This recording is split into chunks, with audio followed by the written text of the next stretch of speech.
Hello guys, how are you? I'm Hardeep Singh. Welcome back to your own YouTube channel. IELTS updates and recent exams. For more updates related to recent IELTS exam writing test topics, listening, reading, practice test, and speaking, you got guesswork. Please, guys, participate in everyday listening and reading practice test to achieve your desired band score in your actual IELTS exam. Please hit the like and subscribe button. Press the bell icon for the upcoming notifications. Don't forget like, subscribe and share my YouTube channel and my Facebook page, IELTS updates and recent exams. Part 1. You will listen to a conversation between a tourist named John and his guide during their trip. Listen to it and answer questions 1 to 10.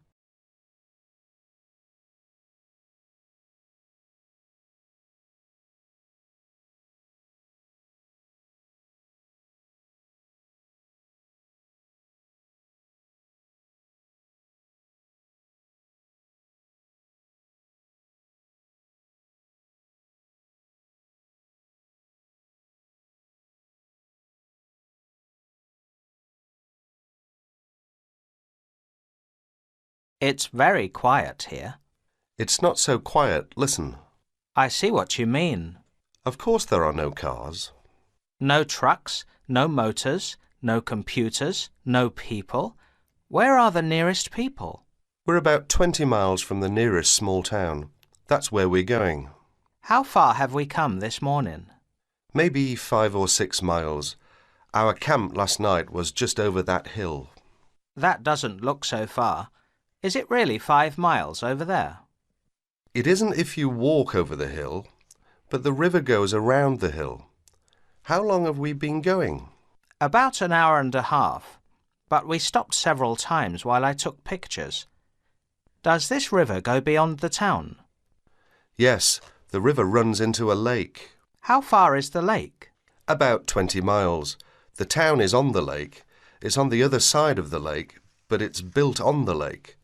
The river runs into the lake, then it runs out the other side of the lake. Do you live in the town? I live near the town. I live beyond the lake about 3 miles. Do you live in the forest? Yes, but I live beside the river too. My brothers and I have houses there. How many brothers do you have? I have 5 brothers and 3 sisters. That's a village. Almost. My sisters don't live there. They are married and live in the city.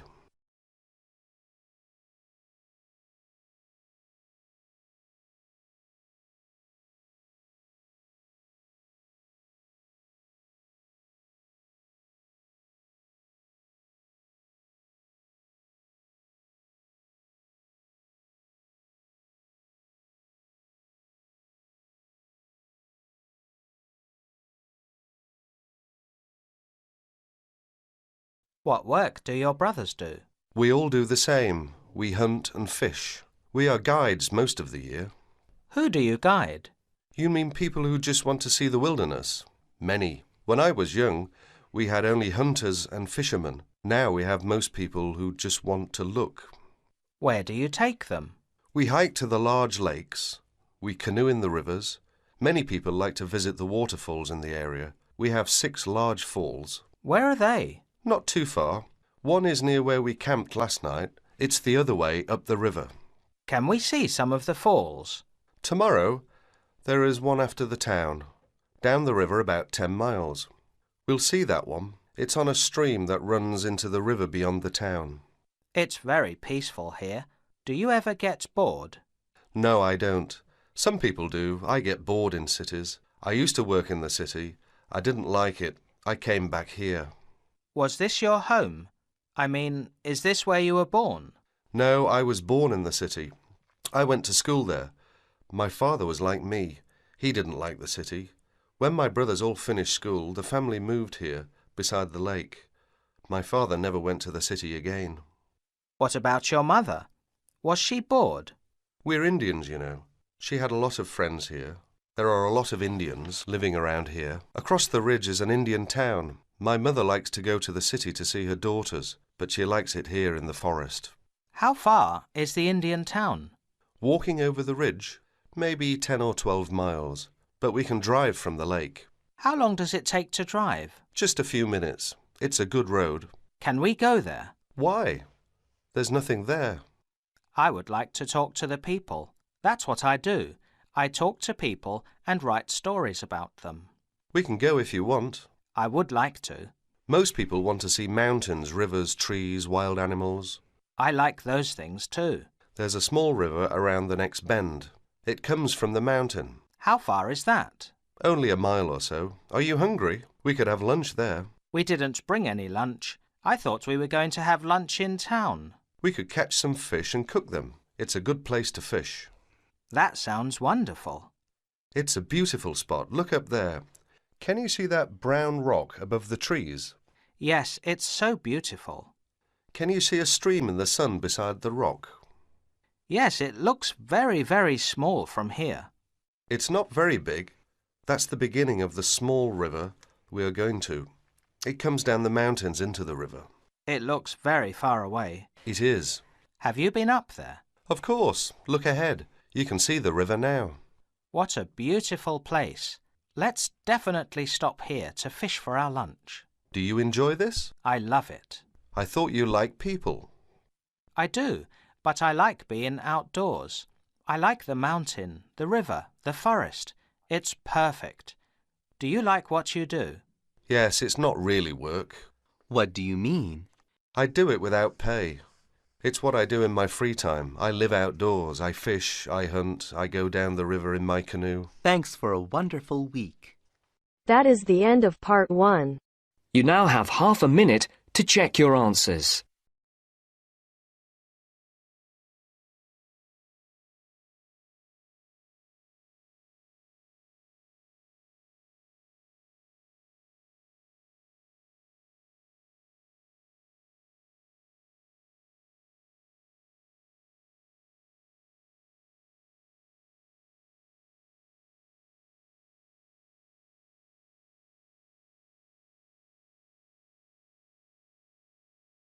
Now turns to part 2. You are going to listen to a radio program about buying a house. Listen to it and answer questions 11 to 20.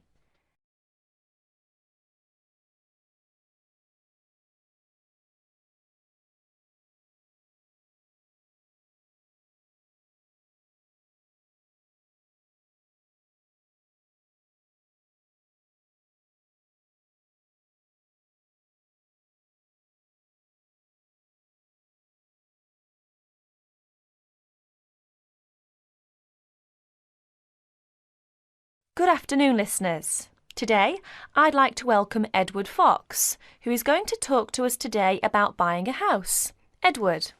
Thank you, Eunice. For most people, at least, buying a house is a major life event, and probably the single most expensive item you are ever likely to buy. It is also a place that you can make your home. Therefore, thinking carefully before you make a purchase is of the utmost importance. One of the most important things to consider before buying any property is the location, because remember, it is where you plan to spend a large part of your life, or indeed the rest of your life in some circumstances. Therefore, consider the type of life you enjoy leading. Are you a very sociable person who enjoys nightclubs and discos? If so, then you may wish to consider something close to the city, or indeed in a city where it is convenient for all types of nightlife. On the other hand, if, like me, you prefer a quieter life, then you may want to consider something away from the city. However, do remember that proximity to your place of work is also important. Indeed, we spend most of our life at work, and you don't want to have to spend 2 or more hours every day travelling to work now, do you? Therefore, transport is the utmost importance. City suburbs, however, are often conveniently located for commuting to work, All for shopping. without being in the heart of a busy city. You may, however, think that a house in the suburbs would be far too expensive. Yet houses located in cities can often exceed the price of suburban houses. So check out the prices. You may be surprised. Family is another important consideration. You may prefer a house that is away from a busy street or main road. And of course, Remember that children have to attend school. Is there a good school in the area, or would your children have to travel a long distance to get to school? Therefore, if you have children, or you plan to have children, location is a very important factor. And of course, remember that a family influences the size of the property.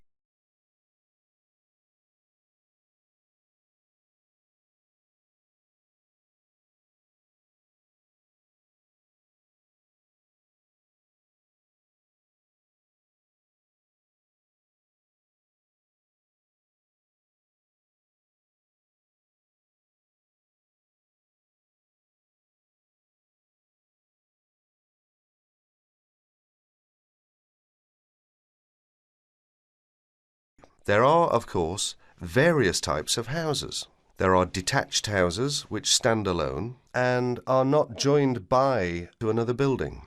Then there are semi-detached houses, which, incidentally, are the most common, and for good reason, because they are less expensive than detached houses. This is because they are, in fact, two houses joined together, and therefore take up less space. And finally, there are townhouses, which are many houses joined together to form a long row. But don't think that townhouses are less expensive than semi-detached houses. They rarely are. This is because they are usually built in cities where the prices of property is very expensive indeed. The age of property is another consideration. If you're considering buying an old house, beware. You may be faced with expensive repairs and renovation bills. So have the house thoroughly checked by a professional surveyor before you decide to buy. But then again, there are things you can look for yourself. Things such as the condition of the woodwork, especially doors and windows that can be expensive to replace. More importantly, make sure all the fixtures and fittings, things such as cupboards, sinks, taps, bathtubs, are all in good working order, because replacing kitchens and bathrooms can be a very costly business.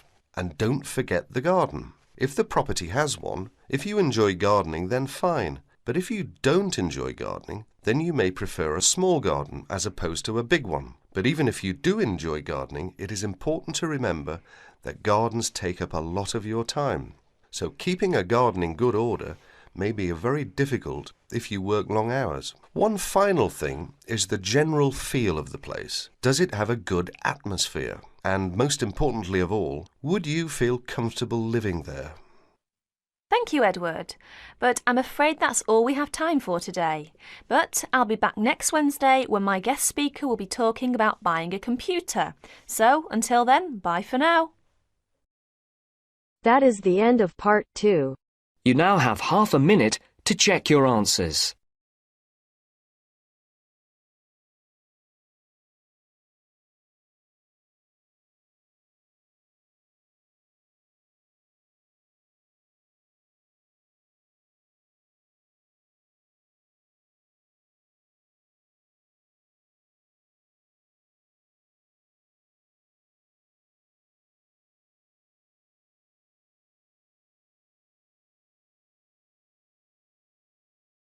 Now turns to part 3. You will hear a student and her tutor discussing an essay. First, you have some time to look at questions 21 to 26.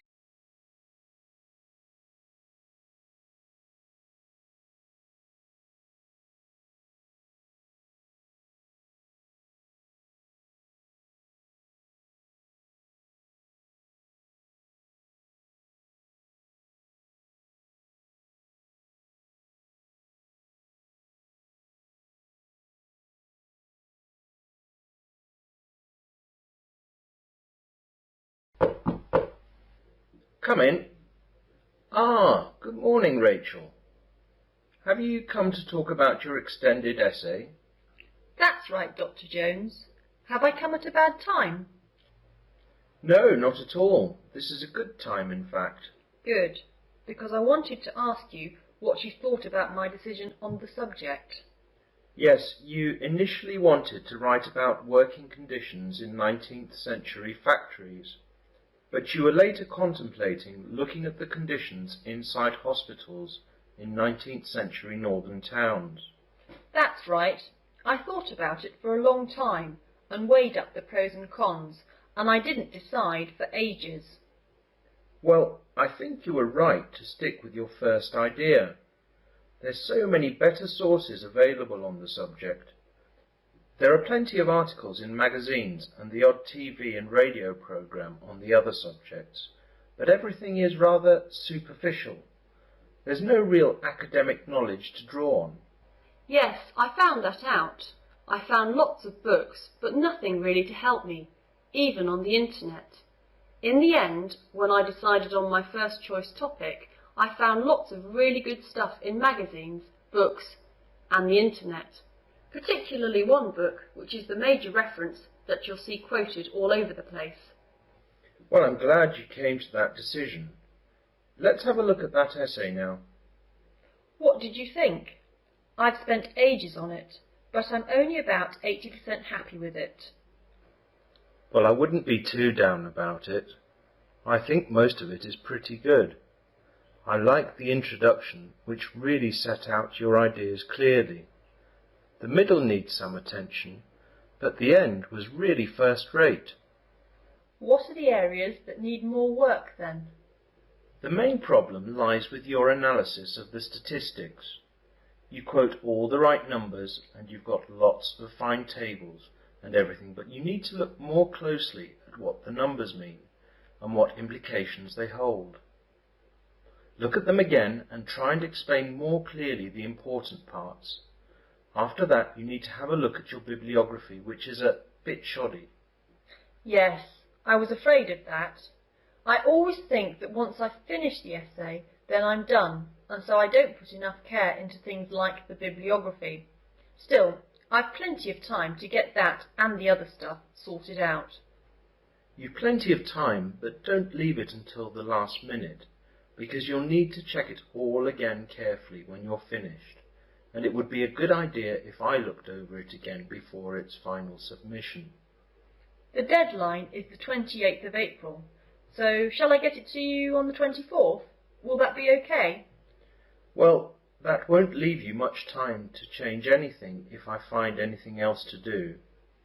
How about a few days earlier than that?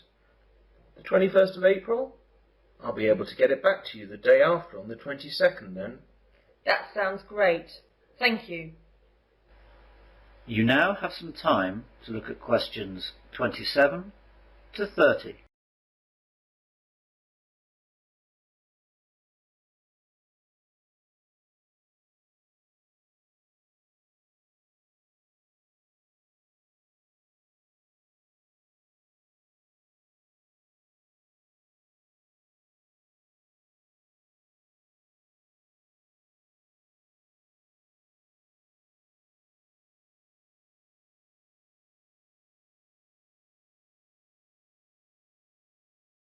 I'd also like to ask you about that presentation that I have to give next month. Yes, what's the problem? Well, I've started work on it as I want to do a good job, but I can't seem to find much information on the subject in the library. OK. I'll jot down some ideas for you then. What subject are you presenting again? The 3 C's of the Great Reform Act in England in 1832. Ah, yes, the causes, course and consequences. Well, there should be plenty of material in the library on that, as it's such an important subject. Well, there should be, but it looks as though some first years are doing an essay on it, and so most of the books are out.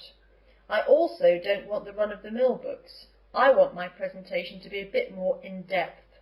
The best book for you would be Great 19th Century Reform by Mark Needham. That book you can't take out. It's in the reference section only. You'll have to read it actually in the library itself. Then there was a great article in History Monthly on the Great Reform Act by Jim Wood. The issue was August 2003, I think. You'll find it in the library stack system. That's great. Anything else? Yes, there's another really good book on the subject that looks at the whole thing from a slightly different point of view.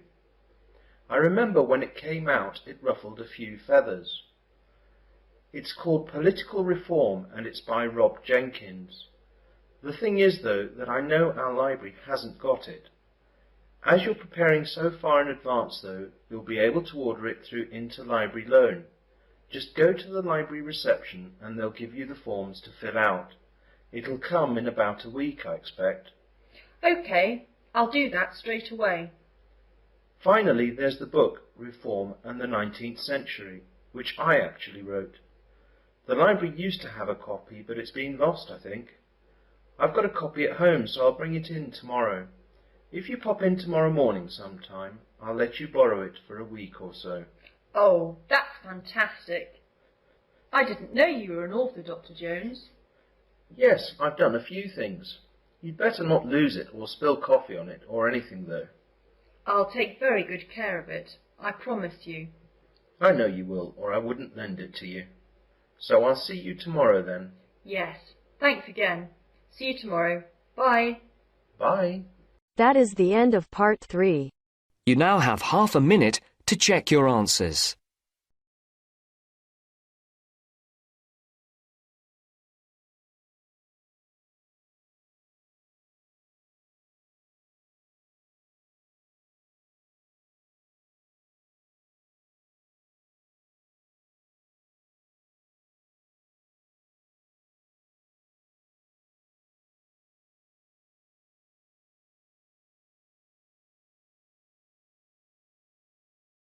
Now turns to part 4.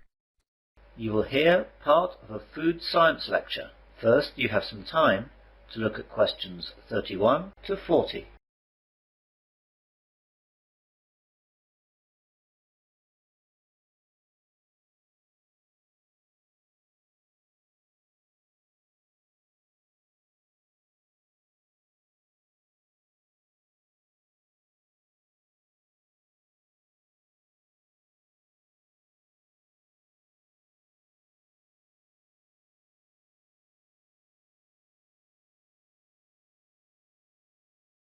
Good evening, ladies and gentlemen, and welcome to this food science lecture. Today, we're going to look at a foodstuff I'm sure we all recognize and use: garlic. We will explore a little of its history and examine some of the many different ways it's been used over time. All around the world, for over 4,000 years, garlic has held many important roles in daily human life. It's been taken therapeutically and nutritionally. Folklore attributes garlic with good luck and with protection against evil. Its smell has been said to ward off sorcerers, werewolves, warlocks, and, of course, vampires. Although it's not certain when garlic was first discovered, it was probably dispersed by nomadic humans several thousand years ago. Garlic is originally indigenous to the desert region of Siberia. In this region, the summers are dry and hot, and there's very little precipitation. In order for the wild garlic plant to survive, it had to adapt to this harsh climate. Garlic had to grow when there was moisture, in the spring and fall, and it also had to be able to survive without water for the exceptionally dry summer and winter months. Garlic adapted to its environment, so that the growing cycle began in the fall to take advantage of the available precipitation. When the cold winters or the hot dry summers arrived, it became dormant. The cloves of the garlic plant store large amounts of food, which enable it to withstand long durations of dormancy. When the spring rains arrive, the plant can continue on its growth process. A healthy root system with relatively small leaves is a key to the survival of the plant. These traits make garlic a very hearty plant, capable of growing in poor soil in harsh climates with little or no care.